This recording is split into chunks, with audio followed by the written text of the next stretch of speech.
Welcome back every one. അപ്പൊ നമ്മൾ ഇന്ന് ഡിസ്കസ് ചെയ്യാൻ പോകുന്നത് ചെൽസിയുടെ പ്രീ സീസൺ മത്സരത്തെ കുറിച്ചും പ്രധാനപ്പെട്ട ചില ട്രാൻസ്ഫർ വാർത്തകളെ കുറിച്ചുമാണ്. കോണ്ടന്റ് ഇഷ്ടപ്പെടുകയാണെങ്കിൽ സബ്സ്ക്രൈബ് ചെയ്യാൻ മറക്കരുത്. അപ്പൊ വളരെ പ്രതീക്ഷയോടെ ലെസ്റ്ററിൽ നിന്നും ചെൽസിയിലേക്ക് വന്നിട്ടുള്ള പുതിയ കോച്ചാണ് മരസ്ക.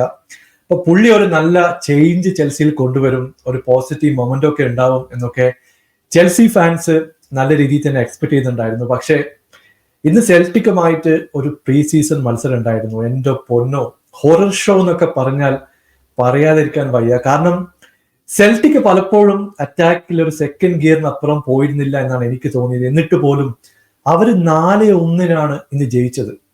നമുക്കറിയാം പ്രീ സീസൺ ആണ്, ഒരുപാട് എക്സ്പെരിമെന്റ് ഒക്കെ നടത്തേണ്ട സമയമാണ്. റിസൾട്ട് വലിയ പ്രാധാന്യമില്ല എന്നുള്ള കാര്യം നമുക്കറിയാം. എന്നിരുന്നാലും ഡിഫൻസിലെ ഇതുപോലുള്ള മിസ്റ്റേക്കുമായിട്ട് പ്രീമിയർ ലീഗിൽ പോയി കഴിഞ്ഞിട്ടുണ്ടെങ്കിൽ വലിയ രീതിയിലുള്ള തിരിച്ചടി നേരിടേണ്ടി വരും എന്ന കാര്യത്തിൽ ഒരു സംശയവുമില്ല.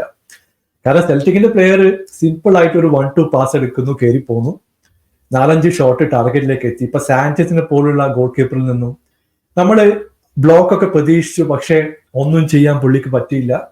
ഡിഫൻസിൽ നോക്കിക്കഴിഞ്ഞാൽ ബദിയഷീൽ, കോൾവിൽ, ഫൊഫാന ഇവരൊക്കെയാണ് കളിച്ചത്. പല ഡിഫൻഡേഴ്സിന്റെയും മോശപ്പെട്ട ഒരു പെർഫോമൻസ് ആണ് നമ്മൾ കണ്ടത്. എനിക്ക് തോന്നുന്നു 3-4 ഷോട്ടൊക്കെ സെൽറ്റിക്ക് വിട്ടുകൊടുത്തു, ഇല്ലെങ്കിൽ ഈ സ്കോർ ലൈൻ ഒരു 6-7 ഗോളിലേക്കൊക്കെ പോകേണ്ട സിറ്റുവേഷൻ ഉണ്ടായിരുന്നു. മരസ്ക എത്രയും പെട്ടെന്ന് ഈ ഡിഫെൻസീവ് ലൈനപ്പ് ഫിക്സ് ചെയ്യേണ്ടത് വളരെ വളരെ അത്യാവശ്യമാണ്. അപ്പൊ അറ്റാക്കിംഗ് വൈസ് നോക്കിയാലും വലിയ രീതിയിലുള്ള ഒരു മാറ്റമൊന്നും നമ്മൾ കാണുന്നില്ല. ഇപ്പൊ മോഡ്രിക്കൊക്കെ കളിക്കുന്നുണ്ട്, ഇൻകുങ്കു ടീമിലേക്ക് വന്നു, പക്ഷെ നമ്മൾ എക്സ്പെക്ട് ചെയ്ത പെർഫോമൻസ് ഫ്രണ്ട് ത്രീയിൽ നിന്ന് വന്നിട്ടില്ല എന്നുള്ളതാണ് വ്യക്തമായിട്ടുള്ള ഒരു കാര്യം. ഇപ്പൊ വലിയൊരു റോഡാണ് മരസ്കയുടെ മുമ്പിലുള്ളത്.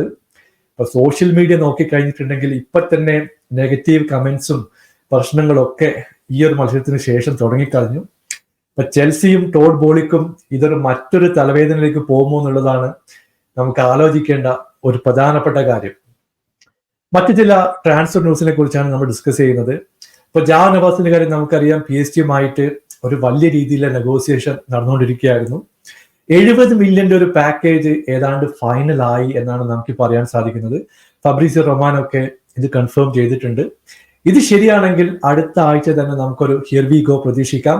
ജാൻ നവാസ് PSG പോകും എന്ന് ഏതാണ്ട് ഉറപ്പായി കഴിഞ്ഞു. മറ്റൊരു ന്യൂസ് നമ്മൾ കേൾക്കുന്നത് ആർസണൽ സൈഡിൽ നിന്നാണ്. എമിലി സ്മിത്രോ ഇന്നത്തെ മത്സരത്തിൽ മാഞ്ചസ്റ്റർ യുണൈറ്റഡിനെതിരെ കളിക്കുന്നില്ല. പുള്ളി ഫുള്ളാമിലേക്ക് പോകുന്നുള്ള കാര്യം ഏതാണ്ട് ഉറപ്പായി കഴിഞ്ഞു. 33 മില്യന്റെ ഒരു പാക്കേജ് ആണ് പുള്ളിക്കായിട്ട് ഓഫർ ചെയ്തിട്ടുള്ളത്. എനിക്ക് തോന്നുന്നു പുള്ളിയുടെ ഓപ്പർച്യൂണിറ്റി നോക്കിക്കഴിഞ്ഞിട്ടുണ്ടെങ്കിൽ മറ്റൊരു ടീമിലേക്ക് പോകുന്നത് തന്നെയായിരിക്കും പുള്ളിയുടെ കരിയറിന് ഏറ്റവും നല്ലൊരു ഓപ്ഷൻ എന്നാണ് എനിക്ക് തോന്നിയിട്ടുള്ളത്. ക്രിസ്റ്റൽ പാലസിന്റെ പ്ലെയർ ആയിട്ടുള്ള ഇസ്മൈല സാർ, പുള്ളി മാർസയിലേക്ക് പോകും എന്നുള്ളൊരു ന്യൂസാണ് ഡേവിഡ് ഓൺസ്റ്റീനൊക്കെ ഇപ്പൊ റിപ്പോർട്ട് ചെയ്യുന്നത്. 15 മില്യൺ പ്ലസ് ആഡ് ഓൺ ഒരു ഡീല് മാസ ഇപ്പോ കൊടുത്തിട്ടുണ്ട്. എനിക്ക് തോന്നുന്നു അവരിപ്പോ തരംഗം സൃഷ്ടിച്ചുകൊണ്ടിരിക്കുകയാണ്. ഇപ്പൊ ഗ്രീൻവുഡിനെ സൈൻ ചെയ്തു, ഒരുപാട് പ്ലേയേഴ്സുമായിട്ട് ലിങ്ക് ഉണ്ട്. എനിക്ക് തോന്നുന്നു ഈ ഒരു സീസണിൽ മാർസേ ഒരു കൂട്ടം നല്ല പ്ലേയേഴ്സിനെ കൊണ്ടുവന്ന് മുമ്പോട്ട് പോകാനുള്ള ഒരു പരിപാടിയിലേക്കാണ്. ആർസണൽ മാഞ്ചസ്റ്റർ യുണൈറ്റഡ് മത്സരം ഇപ്പൊ നടന്നുകൊണ്ടിരിക്കുകയാണ്. ഫസ്റ്റ് ഹാഫ് കഴിഞ്ഞപ്പോ 1-1 എന്നുള്ള ഒരു സമനിലയിലാണ് നിൽക്കുന്നത്. ഹോലൻഡ് സ്കോർ ചെയ്തു. അപ്പോ നല്ല രീതിയിൽ തന്നെ കാര്യങ്ങൾ മുമ്പോട്ട് പോകുന്നുണ്ട്. ഇസൂസിന്റെ ഗോള് ആർസണൽ സൈഡിൽ നിന്ന് വന്നിട്ടുണ്ട്. സെക്കൻഡ് ഹാഫിലും നല്ലൊരു പെർഫോമൻസ് നമുക്ക് പ്രതീക്ഷിക്കാം. നിങ്ങളുടെ അഭിപ്രായം താഴെ അറിയിക്കുക. പുതിയൊരു വീഡിയോയുമായി വീണ്ടും കാണാം. Thank you so much for watching. Bye for now.